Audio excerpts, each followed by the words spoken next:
Okay folks, welcome back to the Random Dad YouTube channel. We got an extra special treat video for you today. The D140 snowblower neighborhood dominator came down with a little issue a couple of weeks ago. Full transparency, we're picking up this project halfway through. I've already diagnosed the issue. There were no YouTube videos on how to do this on your lawn tractor. So shout out me for trying to make the world a better place and fill those gaps where you need them filled, because I know you need information. We probably got 8 inches of snow. I'm out dominating the driveway, you know, helping out old ladies across the neighborhood. And the D140 started to sound a little odd to me, like a little louder, and it dropped down on power big time. I suspected that it was running on one cylinder for some reason. Didn't really have time to figure it out. I was able to finish the job and get the driveway cleaned out and go to work. Last weekend, I brought the tractor into the garage and started doing some troubleshooting, and sure enough, I wasn't getting spark on the left side cylinder here. So I've got a little spark tester that goes between the spark plug wire and the spark plug. I traced that to one side not having spark, and then I actually disassembled all the, you have to take the plastic stuff off the engine, and we'll show you that when we're putting it back together. But I got down to the ignition coil and realized that there was nothing coming out of the ignition coil. I used my multimeter to test voltage going into the ignition coil, and I have one that's working, so I had a reference point. So I used the multimeter there to just isolate the problem to make sure that I didn't have an issue in the wiring harness going to the ignition coil. We're gonna jump right in, and through the magic of the internet, we're going to just get this tractor disassembled real quick so that we can show you where the ignition coil is. So I'm gonna harness all of my energy here, and I'm going to send a shock wave into this tractor, and we're gonna disassemble it all the way down to the coil. For those of you following along at home for my garage heater saga, we got the DTS heater cranking this morning. It was super cold all weekend. Today it's about 20, but we're keeping that thing running today. I've got the O2 sensor running also. We're perfectly safe out here, but we're making it warm enough so we can handle our lives. Okay, so this is what we're working with here. These are the coil packs on this tractor. There's one here, which is my faulty one. There's one here. Jeff Bezos sent me a pair of them, so I'm gonna replace them both while I have them out. As you can see, here's my spark tester. I'm not getting any spark on this side. The spark plug's all wet, and so I knew I had a spark issue here.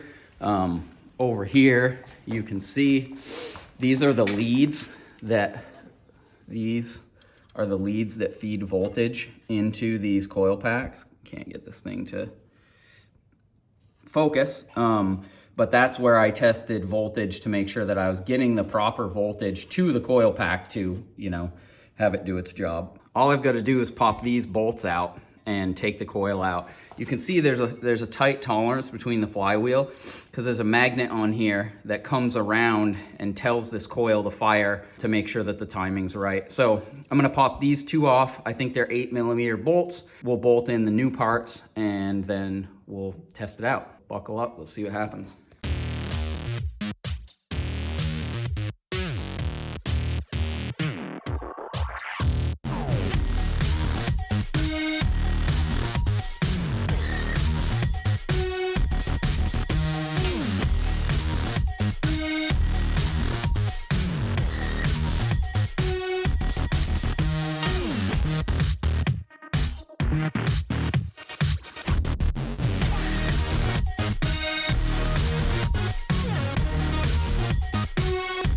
Okay, as you can see, I've got that bolted in there.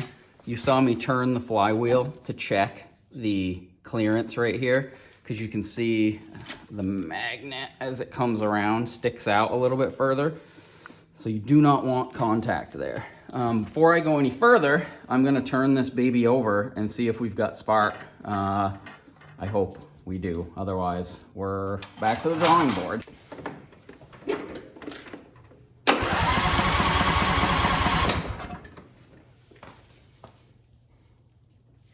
So as you can see on the tester, we had a good flash of light in here indicating that we have spark now to this side. So I'm gonna tighten up this coil pack.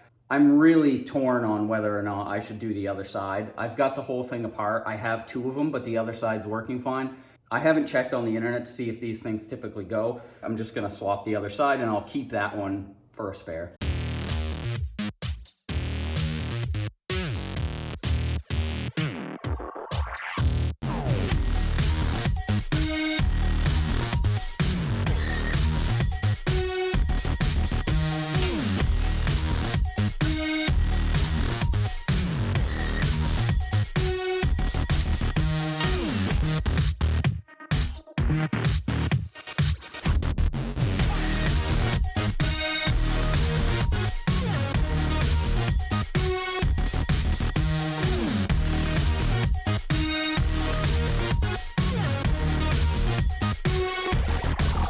Okay, as you can see, I got both coil packs reinstalled. I got spark on both sides. Now I just want to fire this thing up and make sure it runs before I put all the cowling and, you know, plastic stuff back on it.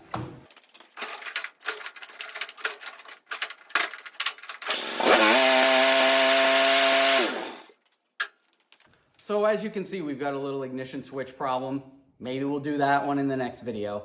I've already had to modify the brake pedal switch on this tractor because the little arm that pushes the safety switch had bent, so I just bent it a little more to push the switch more. That's why I was hammering on the brake there to try to see if I could get it to catch, but I'm not sure. I don't think that's what this particular issue is. So anyway, the thing started, it runs perfect. It's smoking a little bit. It's been stacking up unburnt gas in that cylinder that wasn't firing, so I'm not surprised that it's running a little rich. Let's jam all the plastic pieces back on this thing, stick the hood on it, and call it a day.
D140's back in action. I'm gonna go out and clean up the yard. Ran out of propane, so one-piece suit season is in full effect. As usual, thanks for watching The Random Dad. If you've got a lawn tractor and it's got no spark on one side, just call up Jeff Bezos, tell him that you need some coil packs. You could run down to your parts store and grab one of these spark testers. They're super cheap. They're kind of handy to have around. I would totally recommend doing it yourself. You really only need a couple of sockets to get the cowling off of the tractor. I didn't give you like a detailed play-by-play on how to take that apart. If you've had one of the, I'm sure there are a million videos on YouTube, but if you want to see that, drop me a comment in the comments and I'll do a video on just how to disassemble the tractor to get down to the engine. Because if you've had one of these, if you've done anything to it, the first thing you have to do is take the air filter out and the air box and the cowling just to get to the actual engine.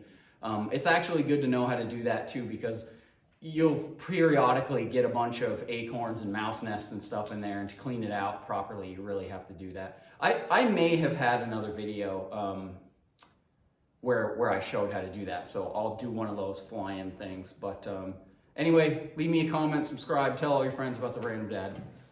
Goodbye.